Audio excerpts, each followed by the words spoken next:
So, as many of you guys know, the DNC denied basic human rights to their constituents in the middle of a pandemic. They denied healthcare. They denied legalization of marijuana, which would actually mean that they believed in Black lives. They also denied the unemployment extension, and they also refused to put any sort of verbiage where you can say that Israel is an occupation on Palestine. And of course, because they're all AIPAC Democrats. Yep. But you guys should go watch the video I just did.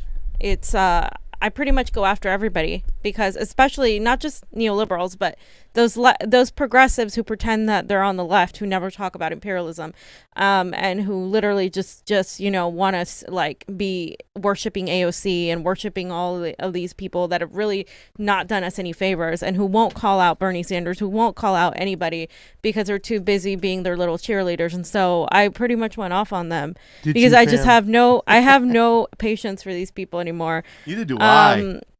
Johnny has a great meme over there. Oh if you my want to God. Wow. Can I do it? You do it. We want Medicare for all, legalize marijuana, and to extend unemployment. Democrats, no. Sorry, even so much that we're going to push a rapist, warmongering, freaking pedophile, a sympathizer in Joe Biden to be your president. And you got to vote for him because Trump. Yes. So, yeah. But Trump. So let's just, if you can show Johnny just a repeat of what I just said. The DNC Platform Committee denied an effort to include the word occupation regarding Palestine in the party's platform language, Medicare for all during a pandemic, the legalization and decriminalization of marijuana, and an extension of unemployment for more than 30 million Americans are unemployed. Now it's actually more. Take your screenshots, ladies and gentlemen. Reshare that meme. So Nina Turner,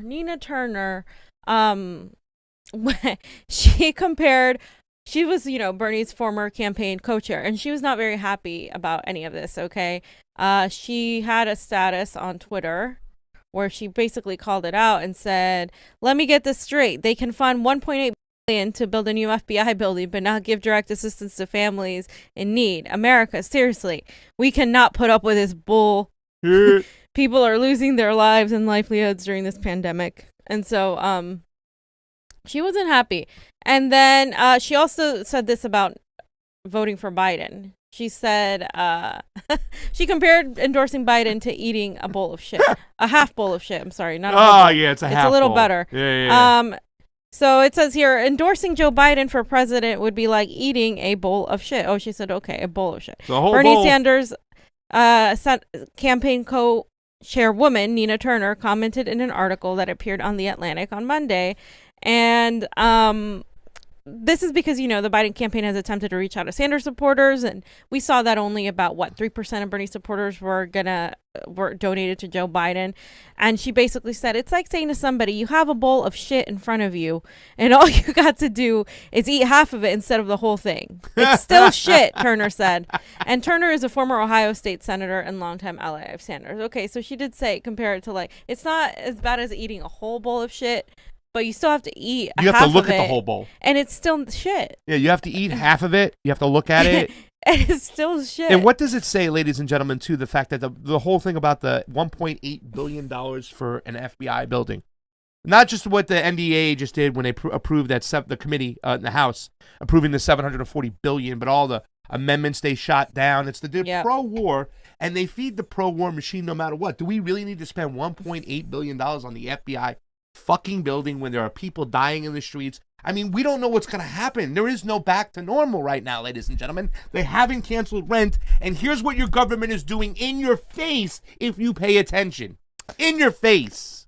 Thank you, Nina. And so, of course, everybody's happy that Nina said that. I mean, everybody's happy. The only people criticizing her are a bunch of neoliberals and a bunch of dumbasses who think that they're going to get anything from the Democratic Party. We told you from the start that the moment they decided that if you spoke out against Biden, you couldn't be a delegate, you guys should have turned around and solidified and said, we're not going to be a part of this sham because it's all for show. It's all theatrics. It's not real. You're not getting anything out of this committee because Joe Biden are still going to be there with the money. They still have control over the money. And as long as they do have control over the money, you're not going to influence him or push him left, like people like to say, in any way, shape, or form. So there's absolutely like no point in being a Democrat. There's no point in trying to work with the Democratic Party because you're playing in a rigged game that you're never going to win. And so I value what Nina Turner has said.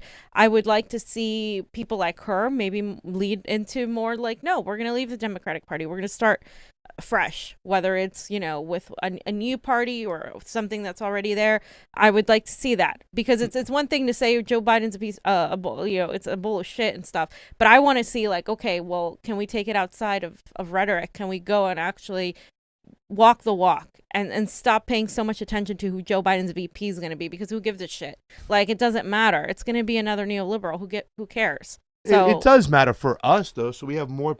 Shut up, we have Sam. to know who we're going to make fun of.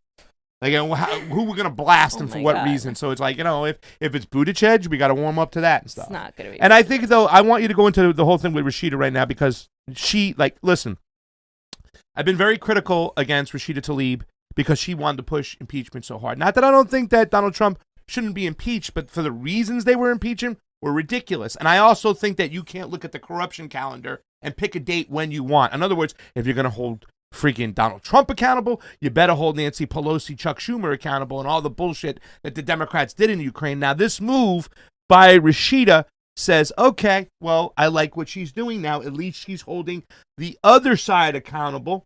Why don't you talk about Rashida, who might be my favorite member of the squad after this move? Okay, so Rashida basically was asked why she won't endorse Joe Biden, and she said, well, they said, you have not endorsed Joe Biden for president yet, right? And she said, no. And they said, why not? And she said, he hasn't directly called me or anything, but no, right now I'm focused on my election, my constituents, and my residents. One thing that I know is I'm going to be really focused on turnout in the fall. When I focus on turnout, we will deliver Michigan to Joe Biden. Trump only won Michigan by 10,000 votes. When I turn out my folks in my district, we'll be able to take back the state. When you focus primarily on getting people out to vote in the district like mine, Biden wins. So you want him to win, they said. And then she said, if there is one person who wants Donald Trump out of the White House, it's me. And I'm going to work extremely hard. I don't have to have a campaign plan for November because I have a safe Democratic seat. But I'm going to campaign because my residents cannot afford another 4 years of Trump. They just can't. Then why is it difficult for you to just say, hold on. Okay. Then why is it difficult for you to say, I endorse Joe Biden for president? And she says, because I don't want to get into the debate with my residents. Residents come up to me and say, Rashida, I don't know. I hear Joe Biden this, Joe Biden that. I say, listen, do we need another 4 years of Trump? No. And what I need you to do is to go out there and focus on that. If the ultimate goal is to get rid of Donald Trump, that doesn't have to involve me actually endorsing Biden. My constituents don't need to be bogged down in, is he the best candidate? That's not what you have to convince my residents. They need to come out in droves and be inspired by something. And that is going to be a vote against Donald Trump. The reason she's saying this, you guys, is because she literally, like, Joe Biden doesn't inspire anybody. Like, he doesn't inspire a wet towel. He doesn't inspire anything. The only thing that he has going for him is that he's not Donald Trump. That's it. There is literally nothing appetizing or enticing or motivating about Joe Biden. And I feel like, she could have had a stronger stance, like, well, I'm not endorsing him because he isn't the best candidate. But she's playing politics here because she's trying to keep her, her constituents. She's trying to keep her Democrats in there. She thinks that she has to do that in order to keep her seat. And she really thinks that removing Donald Trump is the biggest thing. At least she understands that there's nothing appetizing or enticing about Joe Biden. But at the end of the day, she's still operating under a very centrist mindset where it's like, well, no, like, we have to get rid of him. And then what? And then what's your plan, Rashida? What's your plan in dealing with somebody that just denied everybody Medicare for all? What's your plan in dealing with somebody that has absolutely been completely absent during this whole crisis? He can't even speak. They literally avoid having him talk in public because he's too fucking, like, his brain is falling apart and he can't put two words together. He can't string sentences. And it's ironic because this is what people say about Donald Trump. Can the man string sentences together? It's so fucking ridiculous. We have two idiots that can't form cohesive sentences, yet you're telling us to vote for one of them because maybe of the Supreme Court justices, maybe the environment, this propaganda you've been told to believe. And I feel like, of course, that if Joe Biden were president, he would go to war with China in a heartbeat, which scares me even more than anything Trump has done thus far, which is scary to say, by the way. And I also think that a Joe Biden presidency would make it easier for people to go back to sleep at not necessarily the hardcore little left that we have here, the tiny sliver of hope, but I'm talking about the vast majority of the neo-progressives and the neoliberals. Oh, we can push Biden left. Oh, yes. No, you can't, because you're fucking morons and you haven't paid attention to how this works here. It's rinse and repeat. They freaking tell you to vote for lesser of evils. You vote for lesser of evils to get the other person out. Trump wins or a neoliberal wins, and then you have years of that, and then you get another alt-right winger, which is probably going to be worse than Donald Trump, and then it keeps repeating itself until you fucking realize that you're not going to change the party from the inside at all, ever. You can't. Anything we've ever accomplished has come from outside electoral politics, and that's where our power is right now. And unless people fucking understand that and wake the hell up and stop saying bullshit that they've heard some idiot like YouTubers say, we can push Biden left more easily. No, you fucking can't, because that's not how it works. You don't have money. They have money. You don't have any money. They don't care about you. They literally are killing people right now. This is what they're doing. By denying Medicare for all during a pandemic, they are murdering people. I'm holding that Joe Biden face. That's a bunch of malarkey, fam. I'm the guy who told Xi Jinping that I'm going to move 75% of my naval forces into the South China Sea. I mean, you know the thing, fam. And if you want Joe Biden to be your next senator, call us at 3303. I messed up, fam. Or vote for the other Biden. And that's a lion-faced, dog-faced. If the other Biden is in another dimension, in a different time, oh my God.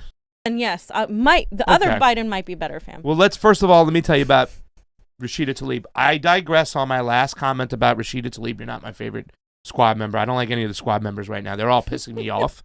And that was a bullshit. That was a half crappy, dookie, poo-poo kind of like, oh, no, she's still playing politics. She still wants him. And I'll give you the math, ladies and gentlemen, plain and simple. I'd rather deal with 4 years of Donald Trump than 8 years of Joe Biden. I'm sorry. You can crucify me for it. You can say I'm an asshole. You can say I'm not sympathetic. Bullshit. Biden is awful. He's always been awful. He was for the crime bill. He was for the Patriot Act. He was for the war in Iraq. He is anti-China. He is anti-Russia. He ain't going to do dick. Look what they just gave you. Nothing. Medicare for all in a pandemic. Ugats. You don't get it. Legalization of marijuana. Fam, something so simple for the Democratic Party. Something so simple right now that you're not. I mean, they are pissing. Think about how many on the youth. Gen Z and millennials you would get with that. And think about how many black people that you guys love to put on your hashtag BLM Twitter pages that you lock up would be free of charges because they're incarcerated because of marijuana. Fucking bullshit. I mean, let's be real here. You're all a bunch of they're all a bunch of hypocrites that pretend that, they have their little slogans. Their corporate companies put out, we stand with Black lives. Yet when it comes down to it, they don't. They don't give a shit. They don't give a shit. Now we should have this serious talk. Isn't it time? Right, with the California Democratic Party, the National Democratic Party, Joe Biden, they give you nothing. John Kasich is speaking at the convention, ladies and gentlemen. John Kasich, who's going to be the nominee in 2024 for the Democrats after Trump wins another 4 years? Is it going to be John Kasich or Mitt Romney? Okay, this is the people that they are praising, ladies and gentlemen. Meanwhile, arm in arm, the Democratic Party is marching with imperialism with the Republicans and the neocons. There's actually more populist right members when it comes to imperialism than there are on the left now. Literally. I mean, they suck at other issues, but there are more people on the right, it seems, part of their party, that want to be anti-imperialist than the left. The left just go along with it. And this shit is just bullshit that they're still putting forth this man, fucking Joe Biden. I mean, I'm going to go ahead and say, again, it's not the left. It's the fucking neoliberals that think that they're the left of this country. Fake left. What leftist populists do we have on the left now? We don't have any it's real left. We have no left in the electorate. I agree Let's with just you. be clear. We should we stop have no saying left it. in the electorate. Fucking that the Republicans have more freaking guys who want to get out of Afghanistan than the Democrats.